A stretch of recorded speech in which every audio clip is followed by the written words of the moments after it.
नमस्कार दोस्तों, मैं हूं शिव शंकर। हमारा चैनल सीजन इलेक्ट्रिकल में स्वागत है आप लोग को।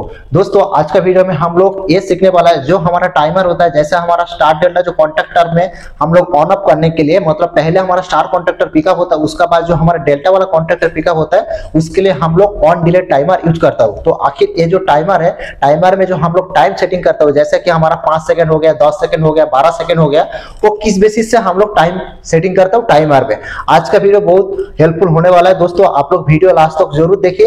तो आप लोग को मैं दो तरीका बताऊंगा। एक सबसे पहले हमारा जो टैकोमीटर, दोस्तों टैकोमीटर क्या होता है? टैकोमीटर जो होता है दोस्तों, वो हमारा आरपीएम, रोटेशन पर मिनट, मतलब जो हमारा मोटर है, मोटर जो घूमता है, मोटर का शेप हमारा घूमता है, तो वो जो मोटर जो हमारा घूमता है उसका जो स्पीड है वही हमारा मेजर होता है टैकोमीटर में। तो टैकोमीटर में एक हमारा लेजर लाइट निकलता है, वो हमारा जो मोटर होता है, मोटर का शेफ्ट में हम उसको लाइट को मार के रखेगा, तो हमारा जो मोटर है उसका स्पीड, जो कितना स्पीड में मोटर घूम रहा है उसका रीडिंग हमारा टैकोमीटर में बताएगा।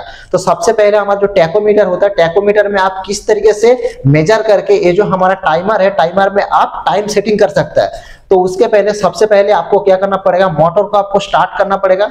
मोटर पे आप देखने का, मोटर में हमारा नेम प्लेट होता है मोटर का।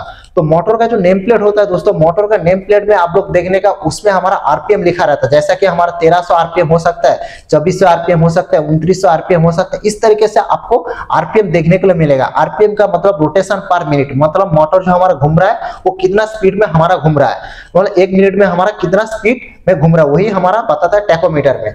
तो टैकोमीटर का लेजर आप जो शेप है उसमें आपको मार के रखना है। जैसा आप मोटर स्टार्ट किया तो देखने का, मोटर जो स्टार्ट होने का टाइम से लेके आपको एक स्टॉप वॉच चालू करके रखना पड़ेगा, नहीं तो आपका मोबाइल का जो स्टॉप वॉच है उसको आपको चालू करके रखना पड़ेगा। जैसा आप मोटर ऑन किया उस टाइम पे आपको घड़ी का स्टॉप वॉच देखना है, नहीं तो आप मोबाइल का स्टॉप वॉच चालू करके रखे उसको भी ऑन कर देने का।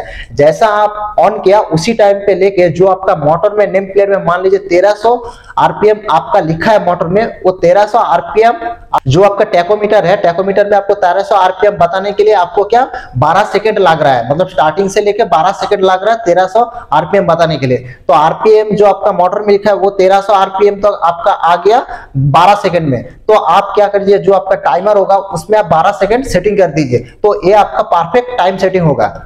उसका बाद जो हमारा नेक्स्ट वाला तरीका है दोस्तों, ये हमारा क्लैम्प मीटर है। तो क्लैम्प मीटर किस तरीके से यूज करना है उसका वीडियो हमारे चैनल पे प्रॉपर तरीके से है, आप उसका वीडियो देख सकते हैं। दोस्तों जो हमारा क्लैम्प मीटर है, क्लैम्प मीटर का मदद से हम लोग जो हमारा एम्पियर होता है, मतलब कोई भी लोड हम लोग चला रहा हो, जैसा कि हमारा मोटर हो सकता है, कोई भी लोड चला रहा हो, वो कितना हमारा एम्पियर कंज्यूम कर रहा है उसको मेजर करने के लिए हम लोग क्लैम्प मीटर इस्तेमाल करता हूँ। तो क्लैम्प मीटर का मदद से भी आप जो आपका जो टाइमर होगा उसका टाइम आप सेटिंग कर सकते हैं, क्योंकि बहुत सारे जगह पे आपको टैकोमीटर नहीं मिलने वाला है, टैकोमीटर का ज्यादा महंगा आता है तो वो आपके पास नहीं अवेलेबल हो सकता है, लेकिन क्लैम्प मीटर आपके पास जरूर अवेलेबल होगा। तो क्लैम्प मीटर की मदद से किस तरीके से आप एम्पियर रेटिंग चेक करके आप टाइमर जो होता है, टाइमर पे आप टाइम सेटिंग कर सकते हैं ऑन डिले टाइमर में। जैसा कि ये जो हमारा क्लैम्प मीटर, सबसे पहले आपको जो हमारा क्लैम्प मीटर उसको करंट मेजर करने के लिए आपको सेटिंग इसको ऑन कर देना पड़ेगा। उसका बाद दोस्तों आपको क्या करना पड़ेगा, जो आपका मोटर है, मोटर में जो आपका वायर कनेक्शन है, जैसा कि हमारा जो 3 फेज वाला मोटर है, इंडक्शन मोटर, उसमें जो हमारा 3 फेज कनेक्शन है, तो 3 फेज कनेक्शन में पहले आप R phase, Y phase, B phase में इस तरीके से आपको एम्पियर चेक करना पड़ेगा। वो किस तरह से चेक करना पड़ेगा, उसमें भी दोस्तों हमारा सेम तरीका है। जैसा कि आपका घड़ी का स्टॉप वॉच चालू करना पड़ेगा, नहीं तो आपको एक मोबाइल लेना पड़ेगा जिसमें आपको स्टॉप वॉच चालू करना पड़ेगा। तो जैसा आप मोटर को ऑन किया उस टाइम पे आपको स्टॉप वॉच चालू कर देना पड़ेगा।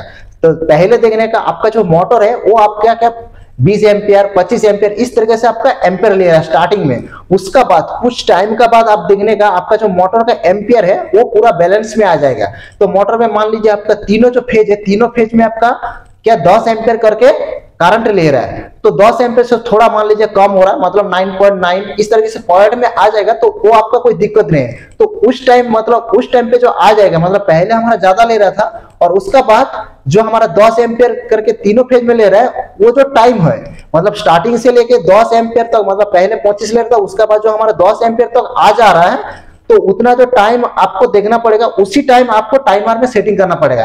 ये भी आपका परफेक्ट टाइम सेटिंग होगा टाइमर पे। तो दोस्तों आज का वीडियो में मैं आप लोग को जो हमारा टाइमर होता है ऑन डिले टाइमर, ये आप जैसा कि हमारा स्टार डेल्टा जो कॉन्टैक्टर होता है उसको ऑन ऑफ करने के लिए हम लोग टाइमर इस्तेमाल करता हूं, क्योंकि वो हमारा ऑटोमेटिक पहले हम पावर सप्लाई ऑन कर देता हूं तो हमारा मेन कॉन्टैक्टर और हमारा स्टार कॉन्टैक्टर जो है वो हमारा पिकअप हो जाता है। उसका बाद हमारा क्या डेल्टा वाला कॉन्टैक्टर पिकअप होता है, स्टार वाला कॉन्टैक्टर छोड़ देता है। तो उसको ऑन करने के लिए हम लोग टाइमर यूज करता हूं। तो टाइमर पे आप लोग देखने का 12 सेकंड 10 सेकंड इस तरीके से हम लोग टाइम सेटिंग करता हूं। तो टाइम सेटिंग करने के लिए किस तरीके से मैं आप लोग को दो तरीका बताया, तो दो तरीका इस्तेमाल करके आप आसानी से कोई भी टाइमर में आप टाइम सेटिंग कर सकते हैं। तो आपको इंटरव्यू देने के लिए जाएगा तो आपको पूछेगा जो हमारा टाइमर होता है ऑन डिले टाइमर, तो उसमें आप किस तरीके से टाइम सेटिंग करेगा। तो जिस तरीके से मैं आप लोग को समझाया तो आप आसानी से ये वाला जवाब दे सकते हैं, तो आप जरूर से जरूर इंटरव्यू में पास हो जाएगा। दोस्तों आज का वीडियो आप लोगों को कैसा लगा जरूर कमेंट बॉक्स में जाकर जरूर एक कमेंट करने का। और एक रिक्वेस्ट फ्रेंड, आप अगर हमारे चैनल पे नए हो तो हमारे चैनल को जरूर सब्सक्राइब करके ऑल नोटिफिकेशन वाला बेल आइकन प्रेस कर दीजिए, क्योंकि हम इस तरीके से वीडियो बनाएगा तो सबसे पहले दोस्तों आपके पास नोटिफिकेशन पहुंच जाएगा। और दोस्तों इलेक्ट्रिक रिलेटेड कोई भी सवाल होगा तो आप हमारा कमेंट बॉक्स में कमेंट कीजिए, मैं उसका ऊपर भी वीडियो बनाने के लिए कोशिश करूंगा। चलिए फ्रेंड्स आज के लिए इतना तक है, अगले एक नया वाला वीडियो के साथ मिलता हूं। धन्यवाद दोस्तों, जय हिंद।